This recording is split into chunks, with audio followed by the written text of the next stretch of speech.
What is going on, everybody? Welcome back to the Daily Dose with Dylan Davis. Today, I'm with my guys JD and Scotty from DSM Media as we are streaming to you guys live on DSM Media's Twitch and the Painted Line YouTube and Twitter account. So if you're new to both channels, please go hit that subscribe button. Please go hit that follow button.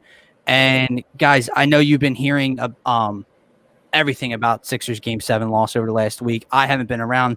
Thankfully, I couldn't have picked a better time to be down the shore. Have a week to myself to kind of reflect. So that's where I'm going to start today's show. It's just kind of my reflection on Game 7.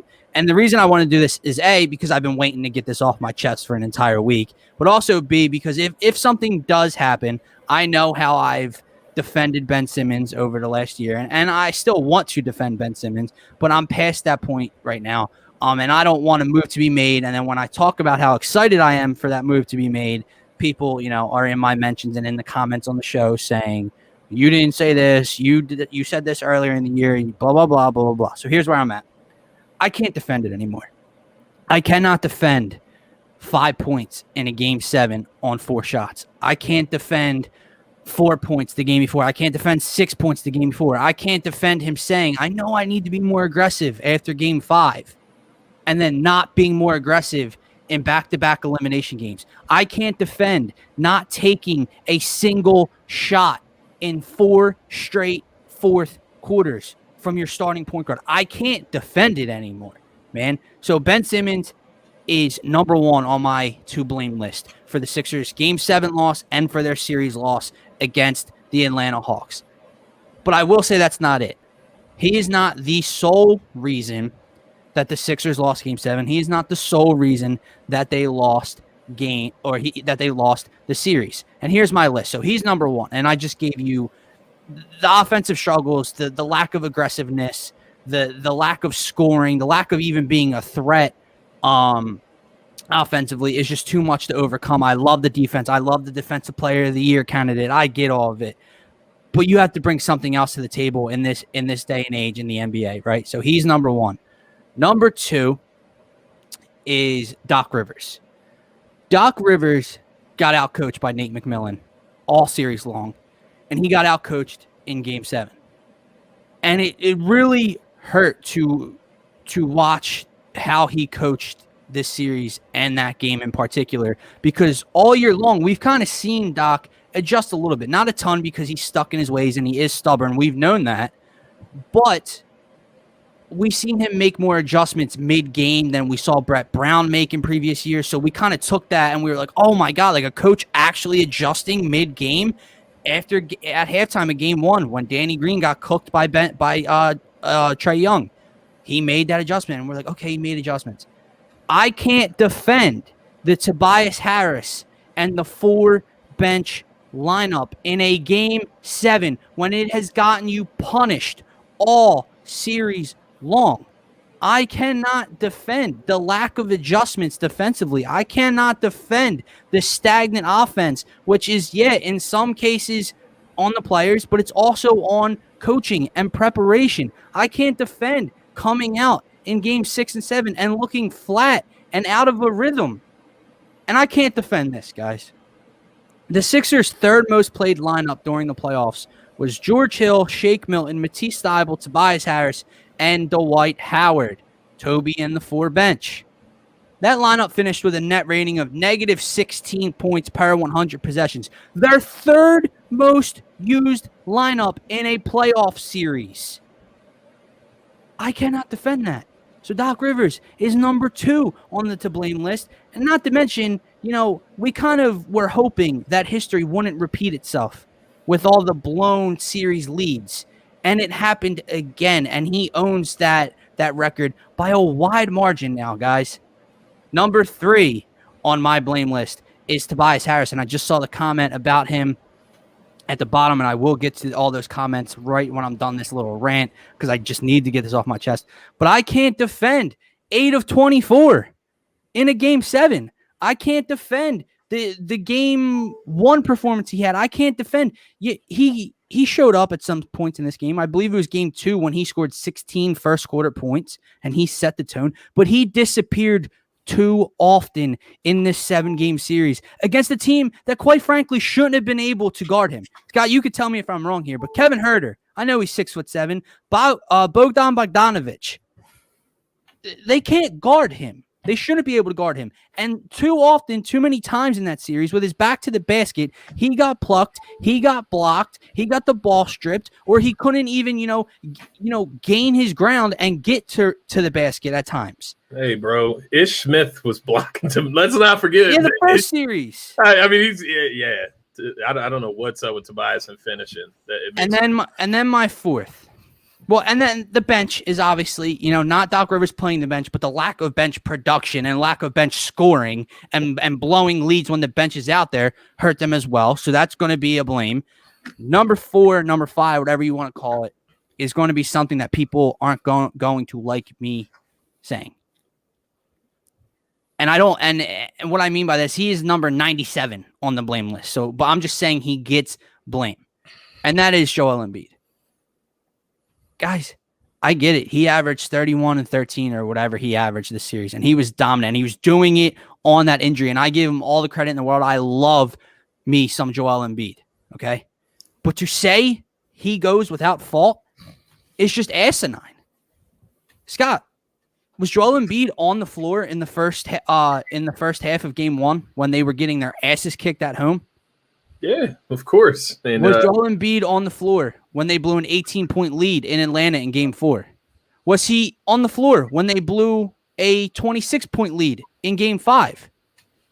Was he on the floor when he shot 0 for 12 in the second half of Game 5? Did he or did he not have 16 turnovers? Your center, your MVP caliber center, had 16 turnovers combined in Game 6 and Game 7. So to say he goes without blame is a complete and utter joke. It was a total team collapse. It was a total team failure. That was the point of this rant.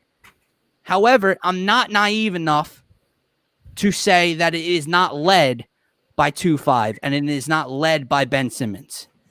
And I can't defend that part anymore. So, Scott, I'll throw it to you. Anything you want to take away from my comments. But next, we do have some trade rumors to get into. Yeah, of course. Just to, kind of follow up on some of the things you said, I'll just add some things.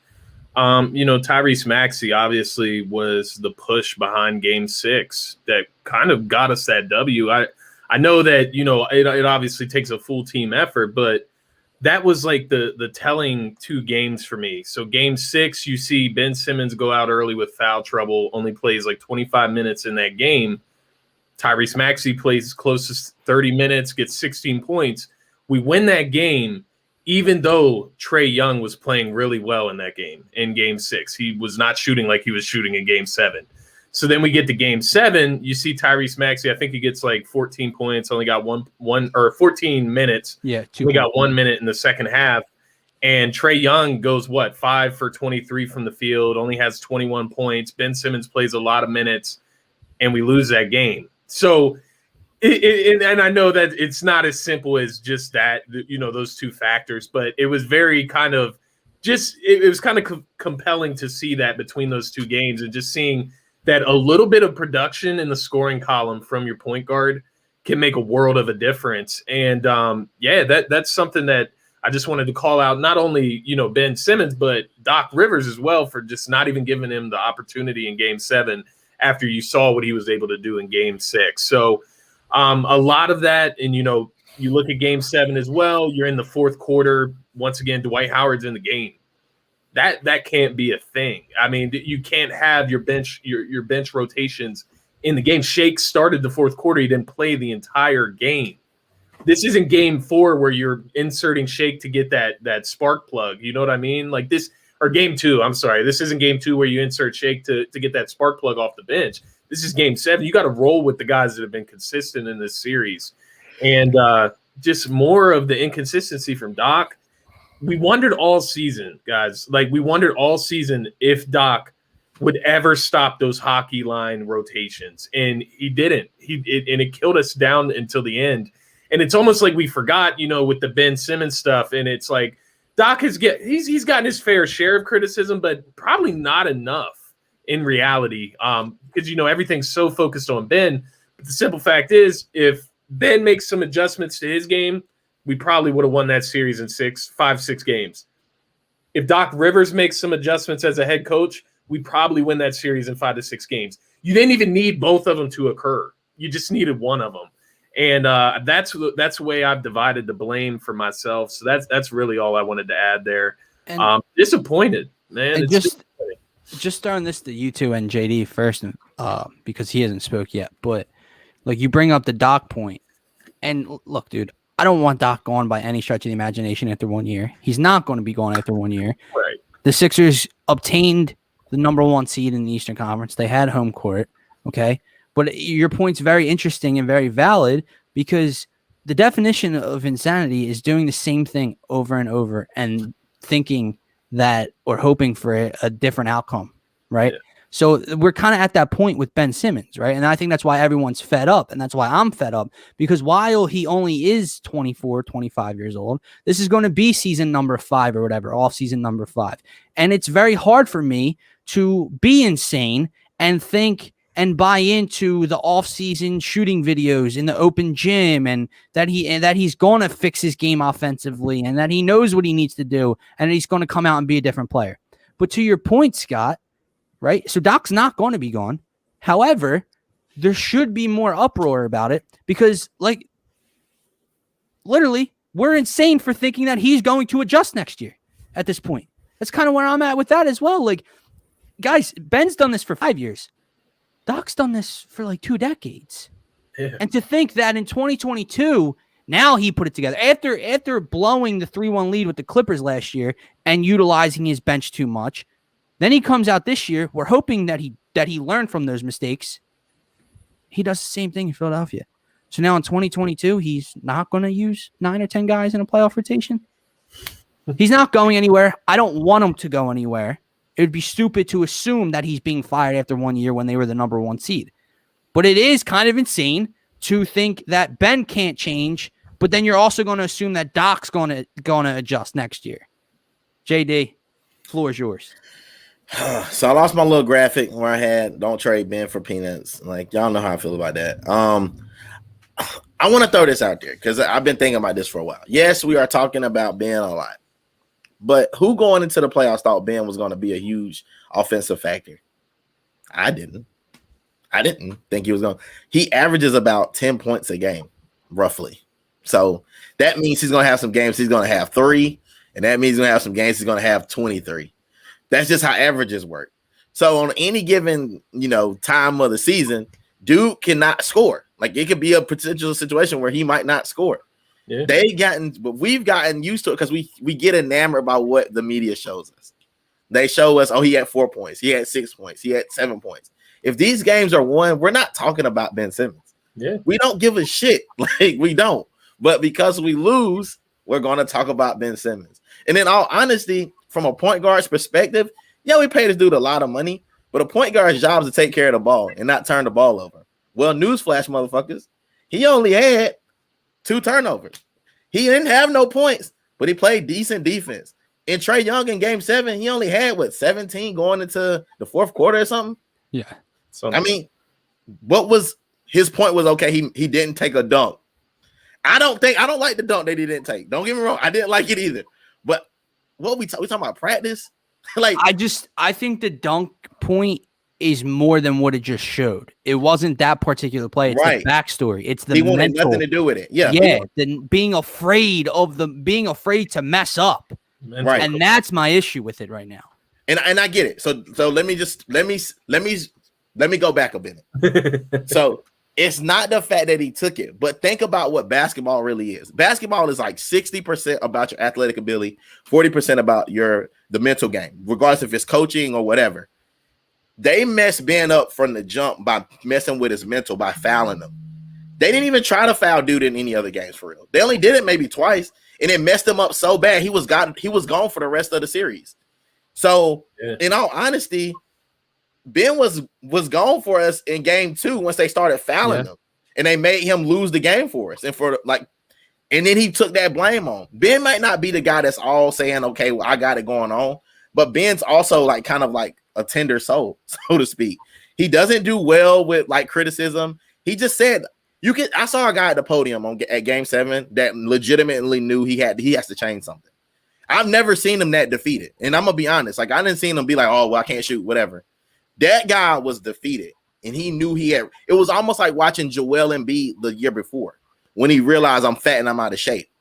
So maybe he takes this on as a challenge, but like I keep telling everybody, man, there's a lot of moments where Embiid misses the layup with his eyes closed, trying to draw a foul or whatever, instead of just making a layup. So there's a lot of things to point to and characterize.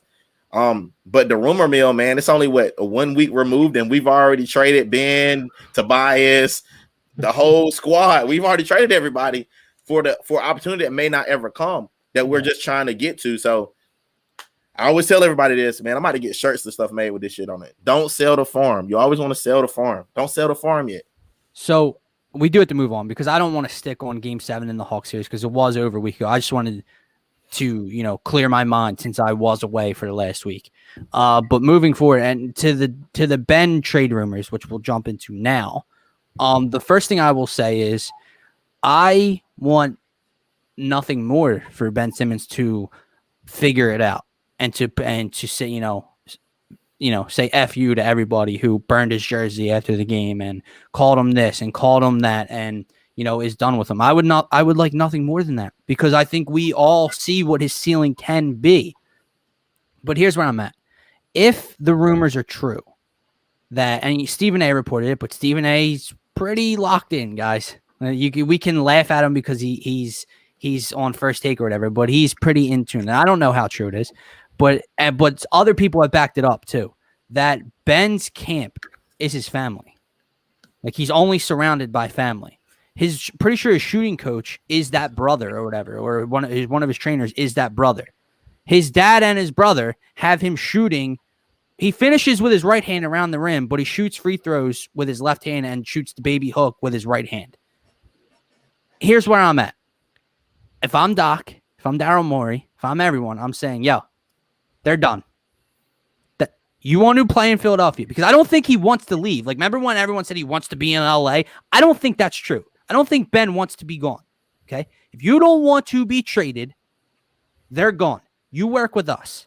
We're figuring this shit out. And that's where I'm at. No more your dad, your brother, your friends, your family. You're getting coddled. You're getting babied. You don't have to improve this. You're shooting with the wrong hand, but you finish with this hand. No. You're with us. You're working with us now. We're figuring this out this offseason. If that can't work out, he's gone. Scott, thoughts on the, family rumors? Yeah, I mean, it's not surprising, right? Like you see the result on the court. I mean, you look at a guy that was shooting 30% from the free throw line in the playoffs. I mean, that shows a lack. The worst ever, bro. Yeah, the worst ever. A lack of effort, a lack of focus, a lack of just putting the work in the gym. When you put the work in the gym, and we've all been here, we've all played sports. Like there's a reason we love to watch these sports.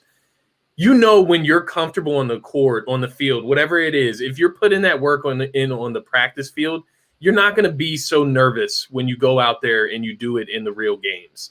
Now, obviously, there's big moments, but come on, this guy's playing in the NBA. He's been the front of a franchise for how many years now? Like, get over it. Like the embarrassment and like this, like pride and like trying to avoid, the embarrassment. And all I can take from it is exactly, we talk about Stephen A, how he's plugged in. I don't even need to hear Stephen A say it. That's what I would assume. Yeah. If I was looking at Ben Simmons and what he's putting on the court.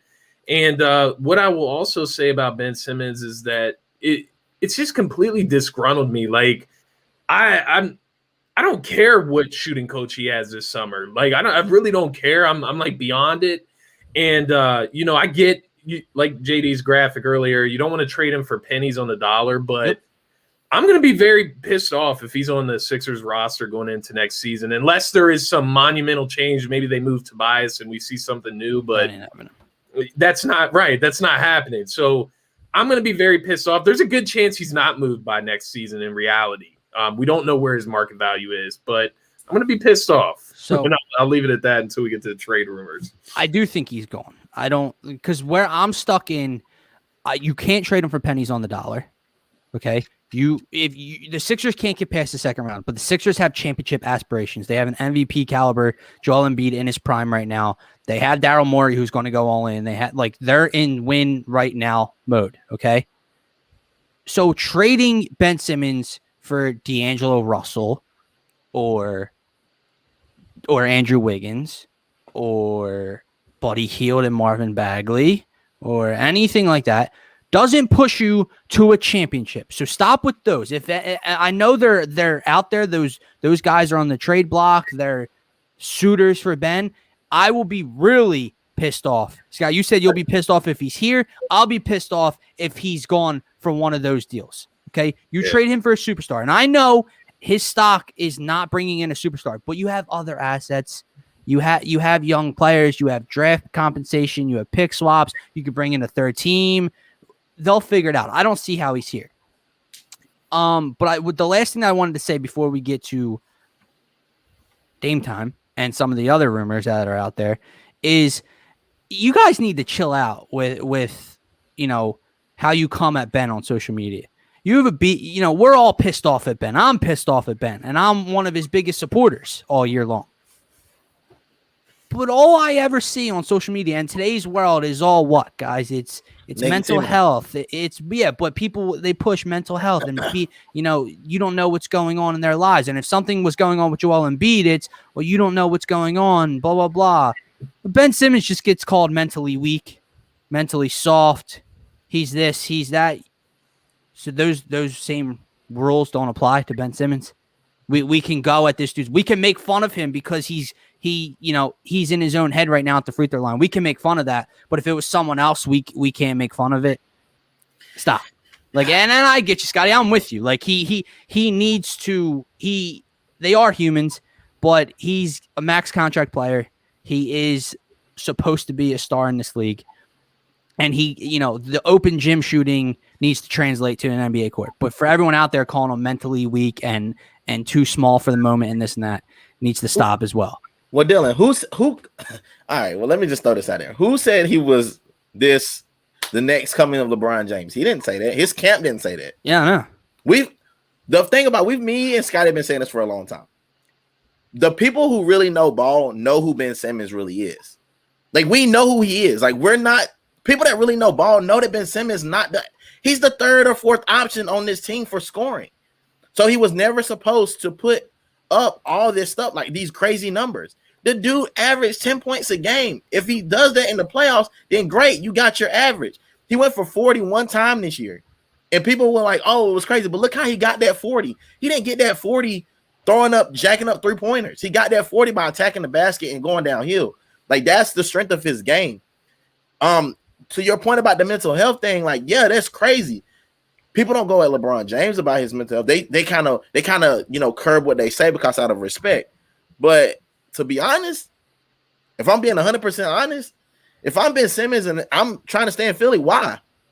Why do I say why not just hopefully you guys trade me and I come here every time I play you and I do a Jimmy Butler to you every single time I play you. And I just continue because that's the thing, the Philly curse. It's kind of it cuts on both sides. It's we get these guys and we lose them. But then they come back or they have these great careers afterward. Look at Charles Barkley, leaves Philly, goes to the championship. He doesn't win it, but he goes. That Philly team doesn't go again until Allen Iverson. And they also lose. So, I mean, come on, man. I just want to clarify the mental weak part, the comments that I made, because I'm not saying you can't criticize Ben Simmons for not being, ready for the moment or he shies away from the moment or he's scared to fail. But keep it real, because it's the same. The people that are attacking him for being mentally weak and making a joke out of his head are going to be the same people that tweet and post about mental health and other athletes. You don't know what's going on. You can't do that for one athlete and not the other. If you don't do it at all, and you're going to criticize him for being, mentally weak, and he's supposed to be a superstar and he makes all this money, then that's your opinion. But don't say he's mentally weak. But then when it comes to Joel Embiid or someone else, you don't know what's going on, or it's not cool to criticize someone's mental state Well, then don't do it to Ben. Like it goes both ways. It's clearly mental. Like I'm being honest. You don't It's shoot clearly 30. mental. You don't shoot 30% from the free throw line out of just not being able to shoot. Shaq could shoot better than 30%, and Shaq couldn't shoot a lick from the line. So that's kind of where I'm at on that. And yeah, Ben, and that's just I don't know how he comes back. I really don't. I'm stuck there. I'm stuck at you can't trade him for pennies on the dollar, but I don't know how you can run this back. And I don't know outside of him what else you're doing. And guys, the reason that I'm most upset with Ben is because before the Sixers haven't been able to get to the Eastern Conference Finals. They haven't been able to get past the second round hump. What were the three components? Brett Brown, Joel Embiid, Ben Simmons. Brett Brown's gone. Joel Embiid improved himself to an MVP caliber player. The common denominator is Ben Simmons, and that's why I'm stuck here, because I know what he can be. I can't trust that that's going to transform over this next offseason or so, and you can't keep playing around with Joel Embiid prime years. You just can't to wait on Ben. I got a question for you. Go ahead. How can we assume that it's not Joel Embiid either? Because Joel Embiid got better. He did get better, but in the game that we need him to do the best, though he had a chance to win it, he doesn't win it. Like Jimmy Butler, that's the biggest indictment. Like that Jimmy Butler was supposed to be our closer. What we're talking about now, like what everybody's excited about is, I mean, it's something fair to say. Maybe Joel is not a number one, is what we're kind of getting to here, No. and Not in this game. To bring in Dame, you're looking to bring in somebody that's going to hit those shots at the end of the game because Joel can't. And that does say something. I mean, that's something we'll get to. I'm sure, we'll digress and get to that point. But obviously, Ben Simmons is number one criminal here. But Joel Embiid, like you said, he had 16 turnovers in Game 6 and Game 7. Disappears late in the games, missing easy, shots that I thought were automatic for Joel Embiid. Those mid-range jump shots that are hitting the front of the rim, I thought those were automatic. The layup at the end of Game 4, 0 for 12 in the second half. I got you. It's wild. I got you. And I blamed him. He's part of the blame. But that's not like Joel improved himself to an MVP caliber player. Joel averaged 31 and 13. And yeah, he had 8 turnovers in Game 6, 8 turnovers in Game 7, and that's where his blame comes into play. But Ben hasn't taken any steps. So that's why Ben's the common denominator for me. He hasn't. You can say, okay, well, he's a defensive player of the year. Well, congratulations. You had 4 points you had 5 points on 4 shots in a Game 7. You had 4 points the game before. So here's where I'm at. You guys, JD just said that you guys have always said he didn't say he was a superstar. Next coming LeBron. His camp didn't, and I get all that. And I'm not saying that I ever thought he has been a superstar yet in his career, but I thought he could get there. And I think that's a realization that's hitting me right now, is that the plan was the Sixers were going to have 2 superstars. And I think the sad truth is the Sixers have a superstar and an all-star. So now you need a closer, right? So that's the thing. Like, we're going to look for a closer. But we had a closer, and that didn't work either. Well, because he didn't get along with Ben. All I'm saying I'm saying he didn't get along with Ben. but what I'm saying is, okay, let me just throw this out there real quick. So you look at that team with Jimmy Butler. That team is kind of constructed like how we wanted it to be constructed. But that team doesn't get by Kawhi. And Kawhi wins on a double bounce. So if it seems to me that you've changed this team a couple of times, and no matter how you've changed it, they've come up with the same result. But we think that maybe we think Joel Embiid is the number one, and he's not. Maybe he's 1B. No, I think that's missing the point though, because he has improved. No, Ben hasn't improved at all. But I'm saying that we had a 1A with him before with Jimmy. Jimmy did everything he could to win that series, and we watched them lose it. So what if just adding Dame puts us right back where we were with Jimmy? Nah, because that's a different Joel Embiid compared to 2018. My biggest thing with that is Dame will be the number one. Like that's what I'm looking at. Yeah. Trade for Dame, he's going to be the number one. And separate like Ben and Joel because they are 2 individuals. Yeah. So like we don't have to compare them. But when we're separating and blaming like what the responsibilities are, Joel holds more responsibilities when it comes to closing the games, when it comes to scoring, and he just wasn't there. And we can blame it on Ben because obviously Ben, we were playing 4 versus 5. Right, exactly. So that's the issue. That should be part of Ben's. That should be part of Ben's job description. But Ben won't shoot the basketball. It is. You're right. I'm not arguing that. I'm not arguing. You're right. No, I know. You're right. So I guess let's get into Dame, right? Guys, JD, I know you said don't sell the farm. And I get you. I'm selling the farm for Dame Lillard. Let me hear why. I'll tell you why. You are trying to win right now. You're trying to win with Joel Embiid. If you're thinking past Joel Embiid, I don't, not you, but just people out there, like, why? Like, what? You're going to keep Maxey till Maxey blossoms? Well, by the time Maxey blossoms, Joel Embiid will no longer be Joel Embiid and winning a championship for you. Matisse Thybulle. So you have a window right now to win with Joel Embiid. You need to pair him with someone. You need to get over that hump, right? So the other argument is the bench. I've heard a lot. I have gotten a lot of pushback about, oh, well, we can't give up Maxey and Tease and Ben because then we have no bench depth. What in the blue hell has this bench depth gotten you? What has it gotten you? We just saw what the Bucks are doing right now. They've shortened their bench. They're smart. And we don't need more bench options for Doc Rivers to go to in the playoffs going further. Okay? So the bench depth is not a reality to me. I don't care. I'd rather have Damian Lillard in your starting lineup than having Matisse Thybulle and Tyrese Maxey coming off the bench next year.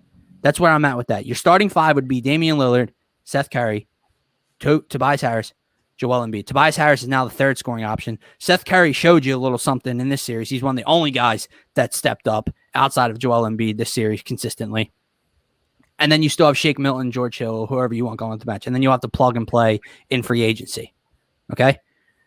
Damian Lillard pushes that needle for me.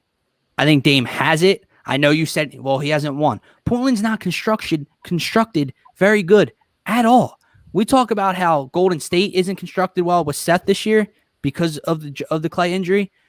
Portland's not constructed well at all. You pair Joel Embiid with Dame Lillard, that offense, that 2-man game, that pick and roll, that can win you. That starting 5 can win you a championship. And I could give 2 shits about how much bench depth we have because it hasn't gotten you anywhere. I would trade Ben Simmons. I don't know what the package would be, but I would give up everything outside of Joel Embiid. They're not going to want Tobias Harris, so we can forget about throwing him in. Seth Curry's interesting because on that deal, he could be someone a team would want to throw in on that contract with 2 years left and his production. But I highly doubt Seth's part of the deal. So I would give up Ben, Maxey, Tease, picks, whatever it is. The 3rd team's got to get involved because maybe Ben goes to Minnesota and Minnesota throws some young assets at Portland. I'm going all in on Dame Lillard because I think he changes everything. Yeah, I totally agree. I just as far as the deal, I mean, if it takes Tease and Maxey, I mean, I'll do it. I'm kind of thinking, maybe Portland would work with Philly. Maybe what I'm actually thinking is that maybe Philly fans kind of overrate Matisse Thybulle and his value, and Portland may not want Matisse Thybulle and Ben Simmons, 2 question marks on the offensive end. So in that case, you may be able to get them to take a guy like Shake, maybe if you give them an extra pick or whatever the case may be. That's to be determined. Either way, Shake, Matisse Thybulle, they're not making the difference in me getting this deal done. Nobody on the team is in reality. If they wanted fucking Tobias and Ben, I'll do it. Like, get both of those contracts off. I know that's not financially possible for Portland, but just to put where I'm at full scale, yeah, I'm doing that to get a dog in here because that's what it comes down to for me at the end of that series against Atlanta. Atlanta just had more dogs than us. I mean, Kevin Huerter and John Collins out there embarrassing my squad. I don't want any part of that. Like, real quick, that was disappointing. And this is another reason. Talent. It was just the dog mentality of them. They have none. So you just brought it up, Scott, and JD asked why. And so Florian says Seth and Dame in the starting 5 kill us in the D. And okay, guys, listen, because I posed this to you before the show. The Atlanta Hawks weren't a good defensive team this season. It was said that they couldn't play a lick of defense. How many times did Sixers get held to under 100 points versus this Atlanta Hawks team? Like 3 times? I think 3 times in a 7-game series. They scored under 100 points. The Sixers had 3 all-NBA defensive players. Matisse Thybulle and Joel Embiid were on the second team. Ben Simmons was on the first team and came in second place for Defensive Player of the Year. Guess where that got them? Bounced in the second round to a lesser talented team because they had more options offensively. You know why? Because good offense will beat great defense in today's NBA. The whistle doesn't favor the defensive player. The whistle favors the offensive player. Good offense will beat great defense. You saw it in this series. All right, so I'm gonna be honest, and this is gonna suck because I don't want this to happen, but I need to be real because that's just my thing. I'm just always real. All right, the realest part of this is we're probably not getting Dame. I just don't want to get anybody's hopes up. I'm gonna be real. We don't have the collateral to trade for him. Like, I don't really think they want Ben. I really don't think they want Matisse. I don't think they want Tobias. I don't think they want Seth. I don't think they want to touch us with a 10-foot pole because we don't have the assets to give them back. It just I'll try to crush the numbers. I'm a realist. I wanted this to happen so bad. Like, I wanted him. Believe that, man. I don't believe that at all. Listen, the only reason I'm gonna say this is because if you trade Ben, what does Ben give you? Somebody that might not show up. He might not be mentally ready for the next season because he took a beating here. Like, let's just be honest. The media has beat him up this entire series. So he took a beating. What do we really have to offer them that they're going to be like, oh, let's do it? We tried to get Harden earlier in the year, and they wanted nothing to do with it. So what makes us think that we can go get Dame, whose stock is really, really high right now? I don't know. So real quick, Marky has a great point because this is what we talked about with not selling him for peanuts, as JD says. I think logically, I don't move emotionally. I only trade Ben in a package that makes the team better. Otherwise, yeah, I'm keeping the 24-year-old. I agree with you, dude. You don't sell him for pennies on the dollar. We're trying to win a championship. You move him in a trade that pushes you closer to obtaining that goal. You don't trade him for Andrew Wiggins or D'Angelo Russell or anything like that just to get him out of town. However, I do think he needs a change of scenery, and I think the Sixers need one as well. But to that point, I don't believe that because, and again, there's options where other teams get involved, a la in Minnesota, who really wants Ben Simmons apparently, and they have young assets that they can throw towards Portland's way. They have draft picks. We have draft picks. We have pick swaps.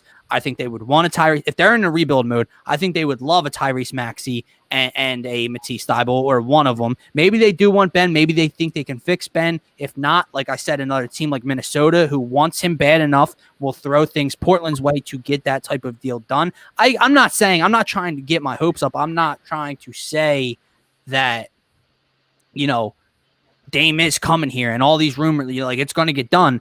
I just think it's possible that it gets done. And the other reason is because we've seen how superstars in the NBA in this day and age can kind of not dictate where they go, but they can push their way out. And if the rumors are true, we've been talking about rumors all show long. If the rumors are true that, Dame is getting pushed away from Portland. He wasn't involved in the Chauncey Billups hiring. He didn't want Chauncey Billups.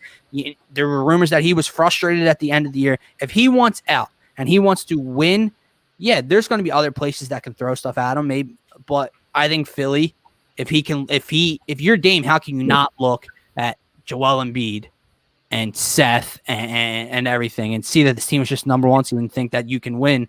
So I think he plays a role in him getting out of Portland, and I think there's other ways that they can make it work, not just throwing Ben their way. Right. I'm gonna say this, and I'm gonna give it to Scotty because I think Scotty might have something for this. So what I'm saying is, we've tried to get rid of Ben like 4 times. Like in every single trade rumor that come out in the last year, it's always included Ben Simmons. So if we've tried all these different trades to get rid of him, I don't think they really have though. So Harden, he was definitely on the chopping block. Lowry, before Lowry was coming up, before the whole signing him, he was going to be a part of that. Like we weren't going to keep Lowry and Simmons. So these are all big name people. So we're trying to use. But Lowry didn't get moved because Toronto just had their head so far up their ass for what their asking price was. And then the Harden thing, I forget what it came down to. Like the Sixers didn't want to put Maxey in the package at the time. They or whatever. weren't. The thing with the Rockets is that the Rockets weren't going to do a deal with Philly regardless. Like they were going to send Harden right back to Morey, and let Morey win that trade. That just was never going to happen. Right. So what trade do we win? Like, I mean, let's take him out. Let's take Dame out of it. Who else do we want? Do we want Lowry now? Do we take Lowry? Because I would love to have Lowry in Philly. I would love to too, and you get Lowry for much cheaper. Yeah.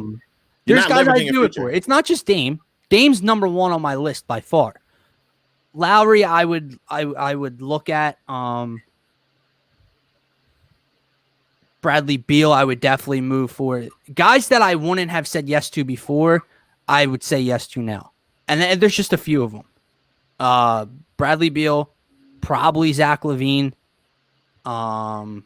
Lowry, but guys, let me ask you: do you really think that if you moving Ben and adding Lowry really pushes the needle like that?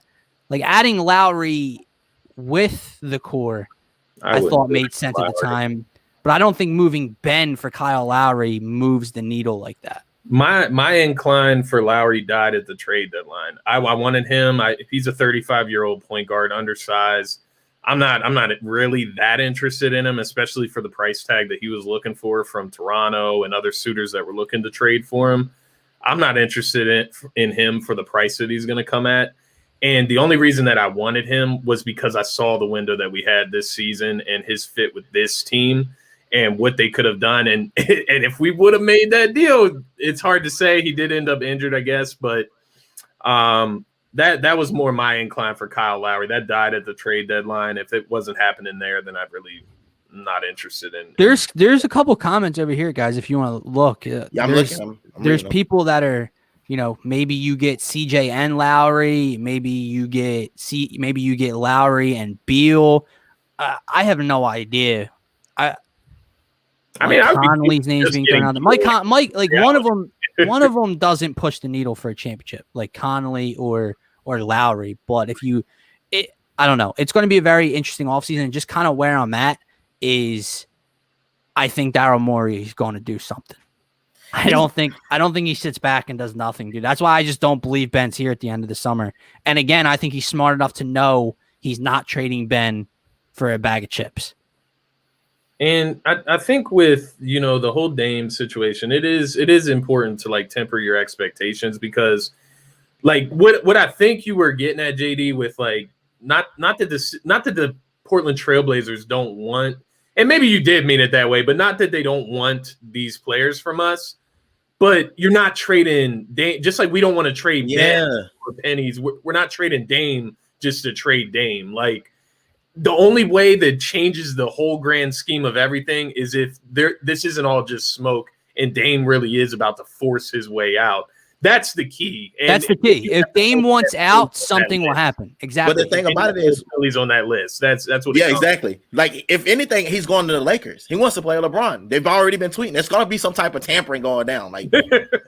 Listen, I love the fact that we could get Dame. I loved it. I thought about it and I was happy. But then I started thinking to myself, knowing my luck, we won't get him. I was happy when we got Jimmy Butler. I was like, oh, we got Jimmy Butler.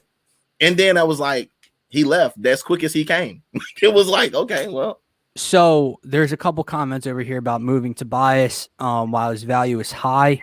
He had a good year. Do not get me wrong. I love Tobias Harris. He shriveled up in this series. He's also a max contract player. I don't know how much stock Tobias Harris carries. So I think Ben is the piece. See, some of these trades that people have been saying for Ben Simmons, I might do them for Tobias Harris. You know what I mean? Right, like a D'Angelo, like a Andrew Wiggins type, or a Buddy Hield and Marvin Bagley. I'd probably do that. We get two players for the price of one. But if we're thinking his value is going to be over Ben's, or if that would be, that's not going to happen. I think Ben still holds more value, but if you can fall into the right situation, where maybe there's a contender that wants Tobias as their third option, then that would be, you might be able to get some value there, but not a lot of teams with that, they don't have that situation. So It is hard to say. This is the one thing that I can't get behind. Ben playing the four allowed guys. No, but basketball this day and age, the positions, the numbers go out the window. They don't exist anymore. And he played the four all year long. He brought the ball up, but he was put in the dunker spot, and we still struggled offensively against the Atlanta Hawks. Changing his position doesn't make you any better, especially when what have we been screaming for? We need a stretch four. Ben Simmons damn sure ain't no stretch four, okay? But you don't have a stretch three though. So that if you trade Buddy Hield for this Harris thing, you got a stretch person now. Like this thing gets a lot more interesting. But then you have no point guard. I mean, honestly, Buddy Hield can bring the ball up. Fuck. F that. Dude, all you gotta do is get somebody to get the ball across half court. Nobody's strapping now. And you need someone to get them into their sets, into their offense, to run the offense. That's why we loved Ben all year, right? Because Ben made life easier for the rest of his teammates. That's one of the things he does well offensively. I just don't think. Forget. I know. I don't think changing his position is a thing. Yeah, if you move Tobias's contract, you could potentially bring in somebody to play, like a veteran. See, and I'm not even trying to move Tobias. I really don't like that logic. I get that his stock might be a little higher than it was before because of the season he had. But like Scotty, you talked about it earlier. Tobias Harris was forced to be the second scoring option on a championship team. Well, if you bring in a Dame Lillard, a Bradley Beal, exactly whoever they bring in, well, now it's Joel and them, and then Tobias is number 3. That's completely different. I know it doesn't sound crazy where, he only went from 2 or 3. It does make a world of difference. If your third option can average 18 to 22 points like Tobias Harris can and will, that's completely different than him at being your second option, where now Joel's going to average close to 30, Dame's going to average close to 30, Tobias is averaging around 20. That's way different. But what about Curry now? Like, what do you do with Curry? Do you move Curry? No, you keep him, but I'm saying, does that move Curry into the third spot? Because now everything's stretched out, and that plays more to his role. I just think in an offense with Dame or Beal or whatever, I just think everyone would eat, dude. I know we loved Ben for, making life easier, as I just said, especially in transition. And, we would always say, ask Seth Curry or Danny Green how easy it is to play with Ben because they're so open in the corner. I think where it would be, Joel Embiid would have so much room to operate if that's the starting lineup. Dame Lillard will have so much room to operate. Tobias Harris has more room to operate. There's not so much more clogging in the paint. I just think everyone would kind of eat. Seth would still get his looks just because you don't have Ben to put it on a silver platter for him. I think Seth would still average double digits for this team and be a fourth option scoring wise and step up in games where you needed him to. I just think offense. Just think about the offense for a second. Forget Dame. Just plug in either of the 3 I said: LaVine, Dame, Beal. I really One like of those. LaVine. You do or don't? I do like LaVine because he's got length. Like I like anything long. Any player that's long and athletic that can serve multiple purposes. Like that's what the league's going to. Like look at how they use KD. KD was playing center at some points during the year, guys. So like. Let's be honest. Like, if we could get a stretch big that can shoot the ball like LaVine, our life gets a lot easier. Like, a lot of the woes we don't have him anymore. He's athletic. He can still jump. He can still handle. Like, he gives us a lot more versatility. So, and then you still got Curry. I like the LaVine trade. Yeah. And I think what Florian just said down there, we need a point guard. And I think that's what we can't, get misconstrued when we're thinking about trying to fix this team. And it's not just, singularly a point guard, but it's somebody that's going to dribble, drive, penetrate, and make, bring attention in the lane whenever they dribble into the lane. I hate saying it because I argued against it for 2 years now. Just one that will shoot. Just one that will shoot. And I argued that for so long, and I can't anymore. I really cannot defend it, dude. It is going to... I look at LaVine, Beal, Dame, any point guard, like you said, Dylan, that can shoot, that has touch. I mean, can get in the lane and just use one hand for a floater. I mean, those are things that are game changing. Just imagine if, let's say, Beal is running a pick and roll with Joel Embiid, and they're running the same type of action that Trae Young runs with Clint Capella and John Collins. I mean, that's unstoppable. It's literally unstoppable because you're going to give either a wide open mid-range jump shot to a guy that could knock it down, or you're going to let Joel go one-on-one and he's going to beat the guy in front of him. So I'm with you guys as far as But I did, I kind of wanted to backtrack on what I was saying earlier as far as Tobias Harris. We can't just trade him for Buddy Hield and Marvin Bagley and forget what the problem was in the first place. And it was just simply having a point guard that can score and attack the paint and obviously, be accountable for shooting, like somebody that the defense has to account for. Does anybody care about John Wall at all? Is anybody like John Wall? Like to any?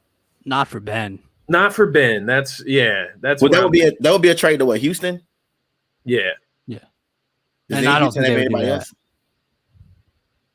So hold on, RJ. So I know you really want Dame because you started the show with that, but you keep saying we need a damn point guard. But so Dame's really the only one because you're saying no to Levine up there. You're proud that Beal's not a point guard, so you're saying no to Beal. So really, all you're saying is I want Damian Lillard, and that's it. Or give me another example of who you would want, and I'll tell you if that makes them a championship contender. Because trading Ben Simmons for Kyle Lowry at this point of his career, I don't think makes you a championship contender. Trading for D'Angelo Russell, who's your point guard, doesn't make you a damn championship contender. So who is, besides Damian Lillard, who is your point guard that the Sixers need so desperately? Okay, let's say we can't get rid of Ben Simmons. Then what do we do? Like, what's the next move? Let's say we just can't. Like, say we don't get anything for him. Let's just be honest. Like, what? There's always needs to be a backup plan to the original plan because for whatever reason, bang your head on the wall, beat your head until you bleed. Like, what do we do? Like, stop telling us that we need a point guard. Okay, what happens if we can't get rid of Ben? All right. Okay, hold on. Here's one because he's rumored. Cavaliers are trying to move him. And it's not just going to be Sexton. You would get other stuff back from the Cavs as well. How much does that interest you guys? I'm not going to lie to you, man. I'm actually really high on Sexton. And if they had the right pieces included with him, I would definitely consider it. Kyle Lowry is like 35 years old. Trading Ben Simmons for him alone or trading other assets on top of Ben Simmons for Kyle Lowry does not win you a championship. Doesn't. Sorry. Hate to break that to you. Lonzo Ball. 2 more seasons out of him. Maybe. Lonzo, I'm not trading Ben Simmons for Lonzo Ball. That definitely ain't happening. Now, if they could put together a package, like maybe Lonzo, Josh Hart, and like a throw, I don't know what else they could include in that, but if they could, maybe I don't know, but not Lowry for what you're looking for. RJ wants Lowry, and I'm okay with Lowry because if he's a free agent, we can just go get him. It's not a big deal. He might want to come home. And then you don't have to worry about getting Levine because you have Lowry for sure. When we're talking like trades for Ben Simmons, like that, when they're commenting Lowry and we're talking about trades with Ben Simmons, I'm thinking that they may trade Ben Simmons for Lowry. So I'm not doing that. But I'm with you, JD. Yeah, if we can somehow like get enough money, or if he wants to give us a hometown discount, then I would definitely. Yeah, Gint's right. Like we're not. If Ben's still on the roster, we're not shit out of luck. Gint, what's up, boy? That's my dog. Yeah. I know he's okay. Never mind. So, the thing with bringing Ben back is I'm going to have my doubts all throughout the season. It doesn't matter what the regular season. It doesn't matter at that point.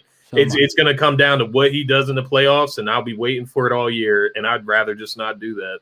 So much. I know, but it's just like whatever. Like people just get mad. Like I understand we're all pissed. The season just ended a week ago. We're all like very emotional right now, and I'm sure by the time this like they do the draft and everything, we see what we get in the draft, see who gets moved around, and we start seeing some of the pieces fall.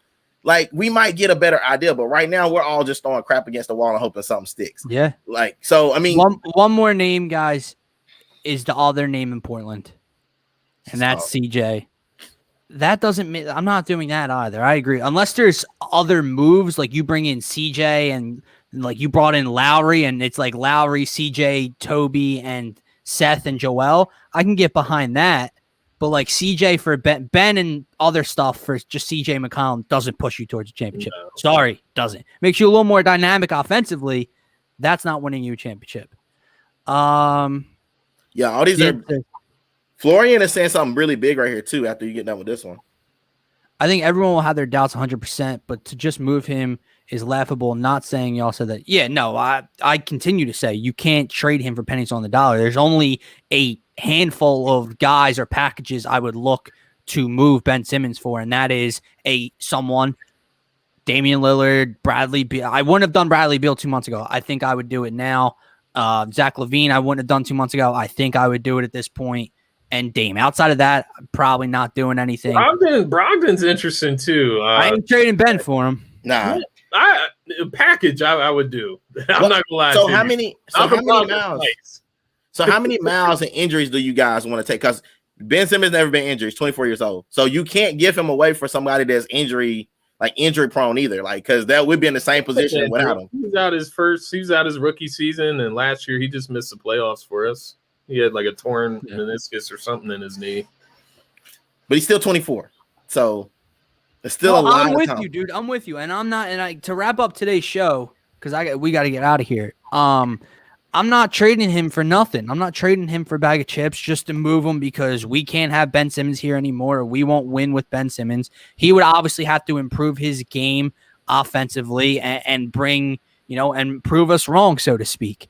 I just don't see how that happens. I think Daryl Morey is moving Ben Simmons this year. I think something kind of big is coming. Maybe multiple moves. I don't know. It'll be interesting.